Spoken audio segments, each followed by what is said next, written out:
Hey everybody, I'm Tim here with the Gran Habano Connecticut #1, and you're watching Cigars Daily.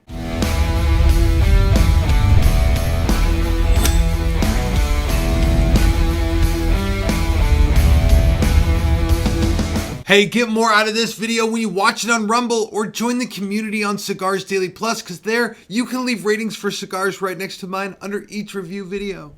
I've been doing a lot of whining on this channel about how Connecticut Shade cigars sort of fell flat for a long time, and there's this recent initiative among cigar blenders to make more interesting Connecticut cigars. They do it with things like a Mexican San Andreas binder leaf or some interesting fillers or something like that. But then there's this whole crowd of Connecticut Shade cigars that have been around for just forever. And these are the ones that sort of fall into that camp during that time period where I say that Connecticut's sort of had this tendency to be one-dimensional without many interesting flavors. And, I really shine them in a bad light. And that's why today I want to get into a Connecticut that's been around for a very long time.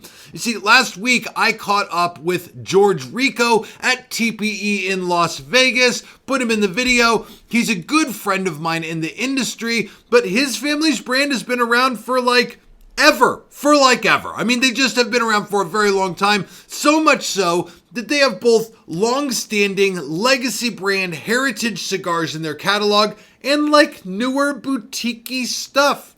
This is one of the former. It's one of those longer standing brands that's been around for a very long time. The blend itself sounds like it could be interesting, but we don't know. This has got a Connecticut wrapper on it, probably from Ecuador, but they don't specify. The binder and fillers from this come from Nicaragua, which is a fascinating thing to do with a Connecticut blend, especially because Gran Habano is a brand out of Honduras. So they decided to make this Connecticut Shade with primarily Nicaraguan components, and maybe that was to create a more dynamic situation with this cigar. I don't know. I don't know what goes on inside George Rico's head. He seems like a Latin hipster sometimes when I talk to him, even though I absolutely love the guy. He's got the wire rim glasses on, and he talks very gently. He's a very good guy, but he sounds a little bit like a hipster. Now I want to take us inside this cigar and see really what it has to offer. Can it be that Connecticut Shade cigar that's that really nice complement to a cup of coffee, also nice and complex, and can offer something to a range of aficionados? Or is it that kind of simple one-dimensional experience that really is most suitable for someone's very first cigar, but nothing really past that? And the only way to find out is with a cut and a light.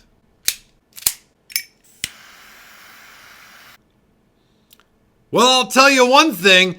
This cigar gives me a very classic Connecticut Shade experience out the gate, which doesn't mean that it's boring. What it means is that this is a mild flavor profile from light up. It doesn't kick off with a bunch of pepper and spice. Seems like a lot of cigar makers seem to think that in order to make an interesting cigar, it has to be really punchy or kicky, like grab you by the throat and punch you in the nostrils with a little bit of black pepper. Not at all. This thing kicks off with some creaminess across the palate and on the retrohale. And at this point, at light up, it is a more simple flavor profile. It definitely has some room to grow. We're going to see if it will do that. But here on the tongue, I'm getting a little bit of cedar across the retrohale, a little bit of cinnamon, a little bit of vanilla, a nice basic building blocks of maybe a good flavor. Of course, let's jump into the first third and see where this takes us. So in the first third, this flavor has developed a bit, and not into a dynamically super complex power blend like so many of the blends today seem to try to be doing. This thing comes off with this very solid Connecticut Shade flavor. Here's what I'm getting. Still cedar on the palate, still vanilla on the retrohale, a little bit of that cinnamon, but mostly that thick, chewy, creamy smoke. I call this a full-bodied flavor because it paints every part of the palette. Like when you go to a museum and you see a painting on the wall, there isn't big splotches of white canvas showing, it's colored. There's paint all over the canvas. That's to what full body means. It means that there's flavor covering the tongue that goes all the way through the retrohale. That thick, creamy, chewy smoke is very much a forward part of this sort of experience with this cigar, but also there's a little bit more character and flavor notes that develops as well. Across the retrohale, just a little bit, not even like pepperiness, it's like a zinginess. In the back of the throat, there's a little bit of presence there that almost seems like it could be a nicotine type thing, and probably like not any kind of spice or anything like that. But across the tongue and through the retrohale, this gives a little bit of earth along with that cedar and along with the vanilla. It is not a super duper basic flavor profile. I'll say this. It's not one-dimensional, but it's also not the most complicated, like impressive, dynamic flavor profile out there. It seems to be like a tried and true standard. It's the reason that this thing's been on the market for like ever and ever and a day. All right, but of course this thing has a lot more performing to do to give us a full experience. So let's dive into the second third and see where this takes us. Through the second third, this continues to cruise along with a nice sort of medium complex flavor profile. I've literally been sitting at my desk trying to think of how to communicate this, because certainly this lives somewhere for me in between like the more modern, hyper interesting, a little bit like more peppery Connecticut Shade cigars that we see a lot more of these days, and the fallen flat, one-dimensional, sad cigars that are pathetic. This is somewhere in the middle. This is kind of, to me, like if the one-dimensional cigar is like brewing a cup of coffee from a K-cup in your kitchen and then pouring a little creamer into it, and the more modern, very complex Connecticut Shade cigars are like doing a pour over with an espresso machine and some fancy beans from Italy or some garbage like that. This cigar right here to me is more like that cup of coffee you go out for at the coffee shop where you know they have very good coffee. It's definitely a step up from the most basic thing out there, but also like is a cigar that's been around for a long time. It was created with a different mindset and a different intention, I think, than a lot of the more modern Connecticut Shades that I talk about so frequently in this video. Now, in terms of construction, this thing also produces some really nice quality. Right here, I've got sort of a straight, I mean, it's more or less straight-ish. It's going to lose a point for that. But I also get basically a perfect draw on this. And I find that to be very consistent with Gran Habano's cigars. It kind of sticks in your mind when you go with a brand and like again and again you run into construction issues. Not really with Gran Habano. It's a brand that I feel comfortable walking up to and grabbing just about anything from their selection and finding that the experience is going to be good. Good burn, good draw, nice solid ash on the thing. For a Honduran cigar company though, I'm impressed. They're blending with a lot of different leaves out there, and this one being Nicaraguan in binder and filler still doesn't produce what people say Nicaraguan leaf is going to do. They always say it's like, oh, Nicaraguan leaf, it's a very spicy leaf because of all the volcanic soils. This is a good cigar with some presence, no pepper, no real spice in the blend, just all the way around at this point, a nice full flavor, mild strength cigar. And now take a look at the wrapper on this with me. This Connecticut Shade is, as we've seen many of them before, a creamy colored Connecticut with minimal veins rolled very well. Not the deepest cap in the world. My deep V cutter has almost cut through the cap. I see a lot of more recently prepared blends, a lot of more recently released blends come with these extra deep caps.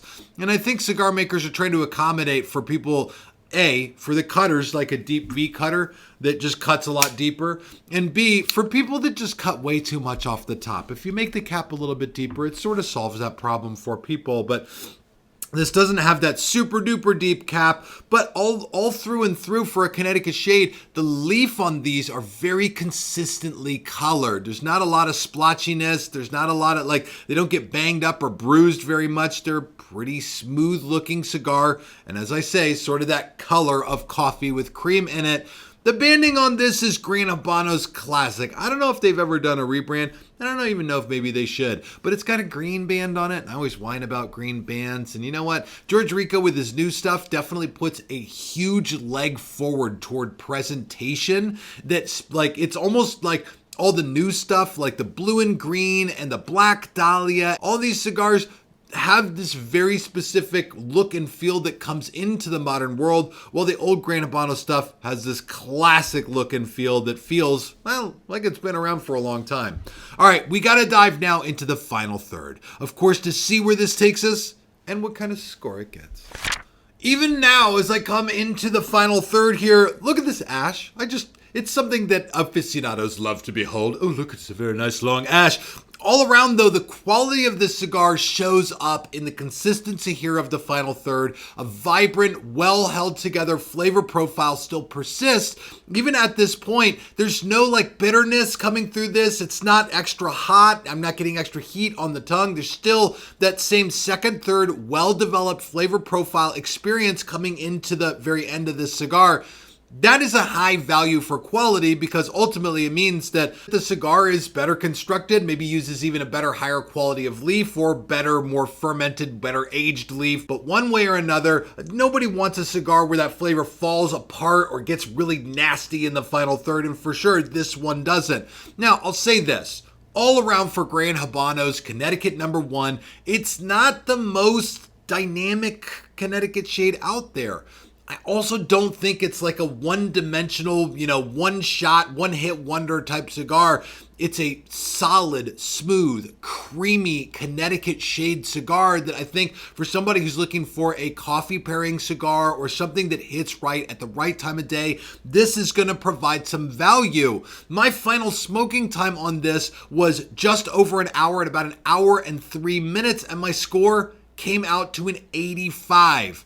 Again, not one of these 90 or 90 plus sticks that just spits out incredible dynamic complexity and depth in the flavor, but still a solid smoke all the way through. Of course, what really matters here, though, is what you guys think of it. So if you have any experience with Gran Habano's Connecticut No. 1, drop a comment and let everybody know what you think of it, because we'll all learn better when we learn together. And of course, check this video out on Rumble and the community on Cigars Daily Plus.